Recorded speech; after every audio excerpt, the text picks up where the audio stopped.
PM Shri പദ്ധതി, അതായത് ഈ PM ശ്രീ പദ്ധതിയുടെ നിയമപരമായ വശങ്ങൾ പരിശോധിച്ചു വരുന്നു എന്നുള്ളതാണ് ഇപ്പോൾ മുഖ്യമന്ത്രിയായിട്ടുള്ള VD സതീശൻ പറയുന്നത്.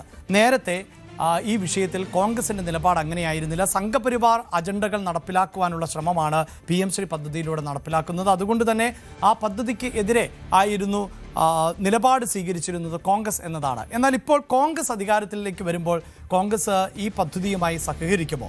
എന്തായിരിക്കും ലീഗിന്റെ നിലപാട്?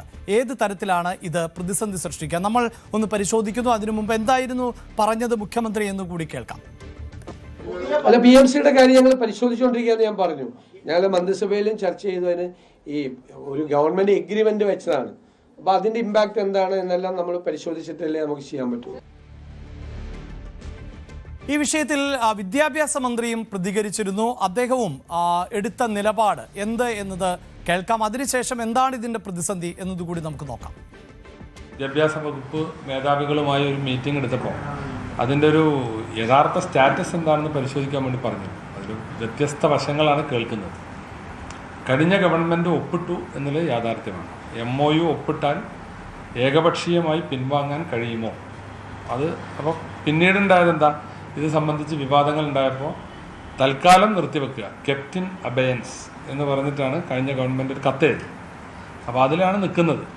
അതിനി നമ്മൾ എന്ത് രീതിയിൽ അതിനെ മുന്നോട്ട് കൊണ്ടുപോകണം എന്നുള്ളത് ആലോചിക്കേണ്ട വിഷയമാണ്. അത് UDFൻ്റെ ഒരു പോളിസി മാറ്ററാണ്. പൊളിറ്റിക്കലായിട്ട് തീരുമാനം പറയേണ്ട കാര്യമാണ്. ഇതാണ്, അതായത് ഇത് UDFന്റെ ഒരു പോളിസി മാറ്റർ ആണ് എന്നതാണ്. അതായത് കേന്ദ്രത്തിന്റെ ഒരു പദ്ധതിയാണ് എങ്കിൽ പോലും അതിൽ രാഷ്ട്രീയമുണ്ട് എന്നതുകൊണ്ട് തന്നെ ഇതാ പുതിയ അധ്യയന വർഷം ഇനി ദിവസങ്ങൾ മാത്രമേ ഉള്ളൂ സ്കൂൾ തുറക്കാൻ. അവിടെ SSK വിഹിതം സംബന്ധിച്ച് നടപടികൾ ഉണ്ടാകുന്നു എന്നുള്ളതാണ്. അതിൽ ഒരു തീരുമാനം എടുത്തിട്ടില്ല എന്ന് പറയുമ്പോൾ കഴിഞ്ഞ LDF സർക്കാർ ആണ് ഒക്ടോബർ മാസത്തിൽ PM ശ്രീയിൽ കരാറിൽ ഏർപ്പെട്ടത്. അതിനെതിരെ CPI രംഗത്ത് വരികയും തർക്കമുണ്ടാവുകയും ഒക്കെ ചെയ്തു. അങ്ങനെ ഇപ്പോൾ നിലവിലെ സാഹചര്യത്തിൽ ഏതാണ്ട് 92 കോടി രൂപ കേന്ദ്രം അനുവദിച്ചു എന്നുള്ളതാണ്. ഈ രാഷ്ട്രീയ വിവാദങ്ങൾക്കൊടുവിൽ ഏതാണ്ട് പദ്ധതി മരവിപ്പിച്ചു നിർത്തിയിരിക്കുന്ന സാഹചര്യം ആണ് ഉള്ളത് എന്നതാണ്. ഒപ്പം ഈ ശമ്പളം ഉൾപ്പെടെയുള്ള ചെലവുകൾക്കായി സംസ്ഥാനം സ്വന്തം നിലയിൽ തുക കണ്ടെത്തേണ്ടതായി വരുന്ന സാഹചര്യവും ഉണ്ട്. ഇതിനിടെയാണ് ഇപ്പോൾ ഒരു 99 കോടി രൂപ കൂടി അനുവദിച്ചിട്ടുള്ളത് എന്നതാണ് എടുത്തു പറയേണ്ടത്. നേരത്തെ അനുവദിച്ച 92 കോടി രൂപ ഈ വിഹിതത്തിൽ നിന്ന് വെട്ടിക്കുറയ്ക്കുകയും ചെയ്തു എന്നതുകൂടി ഒന്ന് ചേർത്ത് വെക്കേണ്ടതാണ്.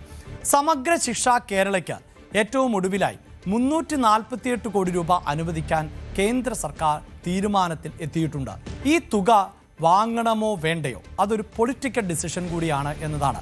വിദ്യാഭ്യാസ അവകാശ നിയമമായ RTEയിൽ ഉൾപ്പെടുത്തിക്കൊണ്ടാണ് ഈ തുക അനുവദിക്കുന്നത്. അങ്ങനെ 205 കോടി രൂപയാണ് RTEയിൽ ഉൾപ്പെടുത്തിക്കൊണ്ട് കേന്ദ്രം അനുവദിച്ചിട്ടുള്ളത്. ഒപ്പം സ്റ്റാർസ് പദ്ധതിയിൽ ഉൾപ്പെടുത്തി 143 കോടി രൂപയും കേരളത്തിന് ലഭിക്കും എന്നുള്ളതാണ്. അപ്പോൾ RTEയിൽ ഉൾപ്പെട്ട പാഠപുസ്തകം, യൂണിഫോം, വിദ്യാർത്ഥികളുടെ കൊഴിഞ്ഞുപോക്ക് തടയാനുള്ള പഠന പിന്തുണ എന്നിവയ്ക്കായി 205 കോടി രൂപ സംസ്ഥാനത്തിന് ഉപയോഗിക്കാൻ പറ്റും. 2023, 24, 25, 26 ഈ അധ്യയന വർഷത്തേക്ക് വേണ്ടിയിട്ടുള്ള തുകയാണിപ്പോൾ അനുവദിച്ചിട്ടുള്ളത് എന്നതുകൂടിയാണ് എടുത്തു പറയേണ്ടത്. അവിടെയാണ് ഇനി എന്ത് നിലപാടായിരിക്കും സ്വീകരിക്കാൻ പോവുക എന്നത് നിർണായകമാകുന്നത്. പ്രത്യേകിച്ച് മുസ്ലിം ലീഗിൻ്റെ നിലപാട് ഇതിൽ നിർണായകമാകും. ഇപ്പോൾ CV അനുമോദാണ് ഈ വാർത്തയുടെ വിശദാംശങ്ങളുമായി ചേരുന്നത്. അനുമോദ്, എന്താണ് നമുക്ക് മനസ്സിലാക്കാൻ സാധിക്കുന്നത്? PM ശ്രീ എന്നത് നമുക്കറിയാം കോടിക്കണക്കിന് രൂപ കേരളത്തിൻ്റെ വിദ്യാഭ്യാസ ആവശ്യങ്ങൾക്ക് വേണ്ടി ലഭിക്കുന്ന ഒരു പദ്ധതിയാണ്. അതിൽ രാഷ്ട്രീയമുണ്ട് എന്ന നിലപാടാണ് കോൺഗ്രസ്. പക്ഷേ കോൺഗ്രസ് ചില അഭിപ്രായ ഭിന്നതകളൊക്കെ ഉണ്ട്. ചിലരെങ്കിലും വ്യത്യസ്തമായ നിലപാട് സ്വീകരിച്ചിട്ടുമുണ്ട്. ലീഗിനെ സംബന്ധിച്ച് അവർക്കൊരു സ്റ്റാൻഡുണ്ട്. ഇതൊക്കെ ഒരു മയപ്പെടും എന്നാണോ? അതായത് പ്രതിപക്ഷത്തിരുന്നപ്പോൾ ഉള്ള സാഹചര്യം ആയിരിക്കില്ല ഭരണത്തിലേക്ക് വരുമ്പോൾ എന്നാണോ മനസ്സിലാക്കേണ്ടത്?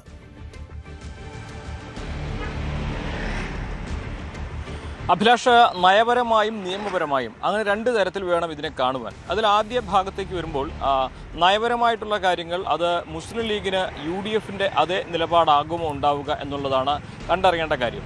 മുസ്ലിം ലീഗിനെ സംബന്ധിച്ച് PM ശ്രീക്കെതിരെ അവർ മുൻപേ നിലപാട് തീരുമാനിച്ചതാണ്, പ്രഖ്യാപിച്ചതാണ്. കഴിഞ്ഞ ദിവസം വിദ്യാഭ്യാസ മന്ത്രി തന്നെ അത് ആവർത്തിക്കുകയും ചെയ്തതാണ്. പക്ഷേ UDFൻ്റെ ഒരു നിലപാട് ഇതുതന്നെയാകുമോ എന്ന് കഴിയാത്ത സാഹചര്യത്തിൽ UDF തീരുമാനിക്കട്ടെ എന്ന ഒരു നിലവിലെ സാഹചര്യത്തിലേക്കാണ് മുസ്ലിം ലീഗ് എത്തുന്നത്. അതായത് UDFൻ്റെ നയങ്ങളനുസരിച്ച്, തീരുമാനമനുസരിച്ച് അതിനനുസരിച്ച് നീങ്ങാം. ഒരുപക്ഷേ പ്രായോഗിക തലത്തിൽ നയപരമായിട്ട് നോക്കുമ്പോൾ ഇത് നടപ്പാക്കേണ്ട സാഹചര്യം വരും. അതിനപ്പുറം നിയമപരമായിട്ട്, അതായത് ഏകപക്ഷീയമായിട്ട് കരാറിൽ നിന്ന് പിൻവാങ്ങാൻ കഴിയുമോ എന്ന കാര്യത്തിലുള്ള നിയമവശങ്ങളും വിദ്യാഭ്യാസ വകുപ്പ് പരിശോധിക്കുന്നുണ്ട്. അതായത് ഇതിൽ നേരത്തെ തന്നെ ഇടതുപക്ഷ സർക്കാർ ഇതിൽ ഒപ്പുവെച്ച് കഴിഞ്ഞതോടെ അത് കരാറായി കഴിഞ്ഞിട്ടുണ്ട്.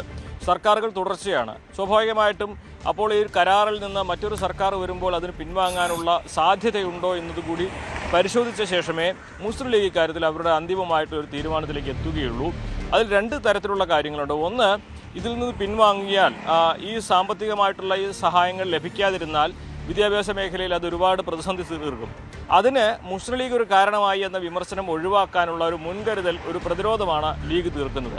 നേരത്തെ തന്നെ ലീഗിനെ വിദ്യാഭ്യാസ വകുപ്പ് ഏൽപ്പിച്ചപ്പോൾ വലിയ തോതിൽ തന്നെ വിമർശനം അതിനു മുമ്പ് ഉയർന്നതാണ്.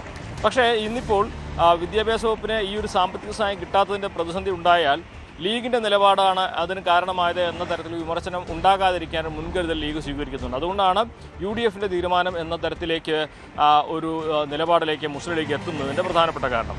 രണ്ടാമതായിട്ട് നേരത്തെ സൂചിപ്പിച്ചതുപോലെ നിയമപരമായിട്ട് ഏകപക്ഷീയമായിട്ട് കരാറിൽ നിന്ന് പിന്മാറാൻ കഴിയുമോ, അതിൻ്റെ സാങ്കേതിക വശങ്ങളും നിയമവശങ്ങളും പരിശോധിച്ച ശേഷമേ ആ നിലപാടിലേക്ക് എത്താൻ സാധിക്കുകയുള്ളൂ.